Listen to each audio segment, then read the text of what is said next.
वानखेड़े जी जो अधिकारी हैं एनसीबी के, तो माननीय हमारे मुंबई अध्यक्ष कैबिनेट मंत्री नवाब मलिक जी ने जो भी मुद्दा उठाया है, सत्य में जयते की तरह उन्होंने काम किया है। जैसे करप्ट अधिकारी किसी समाज के गरीब को, अमीर को, किसी को पकड़कर ब्लैकमेलिंग करता है, उसका खुलासा करने का काम माननीय नवाब मलिक जी ने बड़े अच्छे से, ईमानदारी से, सच्चाई से सब जनता के सामने आएगा। कुछ समय और लगेगा, अभी पिक्चर बाकी है। और नवाब मलिक साहब एक ऐसे अनुभवी कर्मठ नेता हैं, न किसी जात को मानते हैं न पात को, अपने हर समाज को साथ में लेकर चलने का उनका स्वभाव रहा है। इसलिए वह विगत 40-50 वर्षों से राजनीति में सक्रिय है, एक प्रतिष्ठित व्यक्ति है, बड़े मंत्री जी हैं हमारे।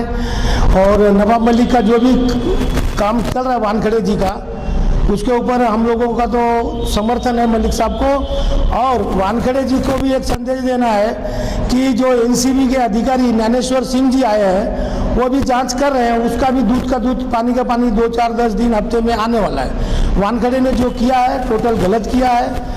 अभी तो कोर्ट माननीय न्यायालय सिद्ध करने वाला है, लेकिन न्यायालय सिद्ध करने से उसमें न्यायालय का रोल तो रहेगा। शाहरुख खान को जमानत मिला, अभी मुकदमा नहीं खत्म हुआ है, मुकदमा तो चलेगा ही, लेकिन रह गया सच्चाई का, भोगसगिरी का। वानखेड़े जी ने जो कभी यहाँ शादी कर रहे हैं, कभी वहाँ शादी कर रहे हैं, जो उन्होंने साहब के ऊपर जाति पात का नारा लगाने का संदेश किया है, उनके पिताजी, उनकी धर्मपत्नी, ये लोगों से ये रिक्वेस्ट है कि ये समाज को सुधारने के लिए, भ्रष्टाचार को रोकने के लिए राष्ट्रवादी का अवतार ही हुआ है।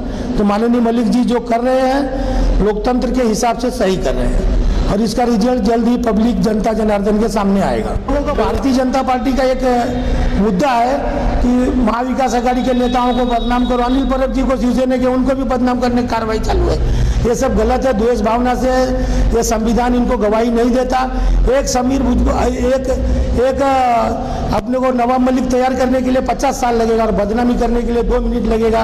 ये जो भारतीय जनता पार्टी का हिटलरशाही शासन है, इसके विरोध में हमारी लड़ाई है, राष्ट्रवादी की लड़ाई है। समाज के सब विचारधारा को साथ में लेकर चलने का काम राष्ट्रवादी पार्टी करती आई है और करते रहेगी। 10 साल 15 साल सत्ता में रही है। महाराष्ट्र के चौमुखी विकास के लिए राष्ट्रवादी कांग्रेस पार्टी, आदरणीय हमारे प्रेरणा स्थान, हमारे विचारधारा आदरणीय पवार साहब के नेतृत्व में हम लोग काम सच्चाई और ईमानदारी से करते आए हैं। किरीट सोमैया जैसा ब्लैकमेलर मार्केट में आवाज़ उठाता ये है वो सब झूठा, पब्लिक उसके ऊपर ख्याल नहीं करेगी। रह गया नवाब मलिक जी और वानखेड़े जी का जो मुद्दा है, न्यायपालिका में है, और एमसीबी के ज्ञानेश्वर सिंह जी दिल्ली से स्पेशल टीम के अधिकारी आए हैं, वो निर्णय देंगे। 15 दिन में निर्णय आप लोगों के सामने आएगा।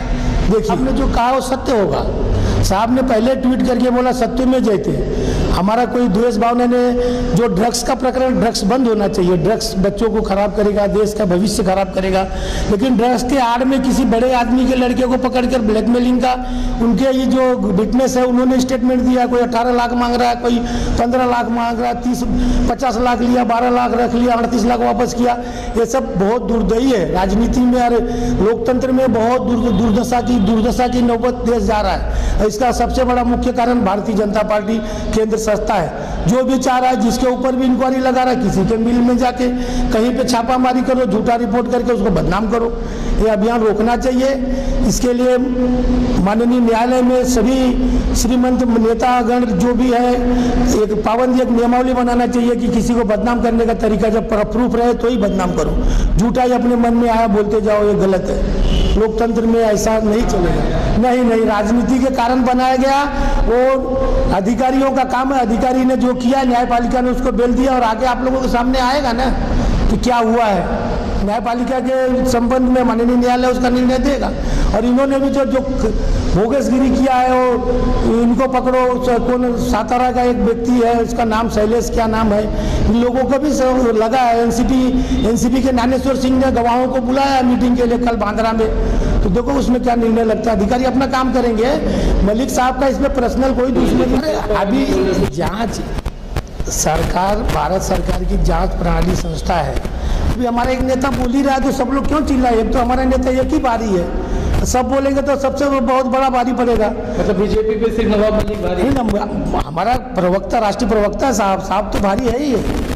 ये लोग झूठा वो मोहित कंबोज ये बोल रहा है, वो ये सब गलत है। कुछ नहीं, साहब का चरित्र एकदम साफ सुथरा, निर्मल है, बिना जातिवाद का है। साहब हर जात का, हर धर्म का सम्मान करते हैं। हर जात बस्ती मतदार संघ हर सबको लोग घर पे जाते हैं। साहब का व्यवहार एकदम सेकुलर है। और ये लोग बदनाम करने, भारतीय जनता पार्टी को 4-5 मुद्दे पे पूछने के बाद कुछ काम नहीं। राम मंदिर, अयोध्या रोड, दंगा, उसके सिवा क्या? आज किसान भी रो रहा है केंद्र में। आज मैं खुद एक किसान हूँ, मुंबई में रहता हूँ, वाराणसी में मेरा 10-12 एकड़ जमीन है, खेती है, लेकिन आज हमारे गेहूं का मूल्य 16 रुपया 18 रुपया नहीं मिल रहा है। और पेट्रोल 110 रुपया। केंद्र सरकार मोदी कहाँ अब साधु बन गया, दाढ़ी बन के 115 साधु बन के हम लोगों को लगता है छोड़ के ऐसे अनाथ करके चले जाएगा। लोगों ने उसके ऊपर विश्वास किया है। आने वाले चुनाव में महाभारत के किसी भी प्रदेश में चुनाव होगा, भारतीय जनता पार्टी का पूरी तरह से हार होगा। कितना भी ये लोग जोर लगाए, बल लगाए, जनता इनको समझ चुकी है। न्यायपालिका हो, हर काम में हस्तक्षेप, लोकतंत्र का कोई ख्याल है नहीं बीजेपी को। भारतीय जनता पार्टी 1980 में बजी, तब मैं 10वीं में पढ़ता था जब भारतीय जनता पार्टी का स्थापना हुआ था।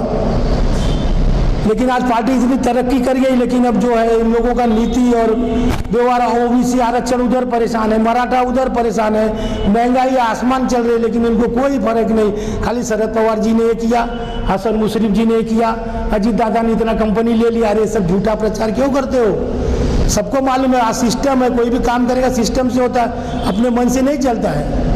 तो किरीट सोमैया हो या भारतीय जनता पार्टी हो, झूठा प्रचार करने का काम इन लोगों ने महाविकास आघाड़ी को बदनाम करने का काम किया है। हम लोग इनका बरोबर जवाब देंगे, हर नाके पे, हर मोहरे पे, हर इसमें जवाब देंगे। लेकिन आप लोगों का साथ, जनता का साथ चाहिए था। जनता हमारे साथ में है, नहीं तो हम सरकार कैसे बनाते। देश के लिए भारतीय जनता पार्टी द्वारा किए गए हर काम का बहुत दुख के साथ मैं संवेदना प्रकट करता हूँ। भारतीय जनता पार्टी का नीति और उसमें व्यवहार में बहुत फर्क है। विचारधारा कुछ रही नहीं कि मैं जो बोलूँ वही सही, बाकी सब गलत है। तो भारतीय जनता पार्टी आने वाले चुनाव में उत्तर प्रदेश को मालूम पड़ जाएगा उनको कि क्या है।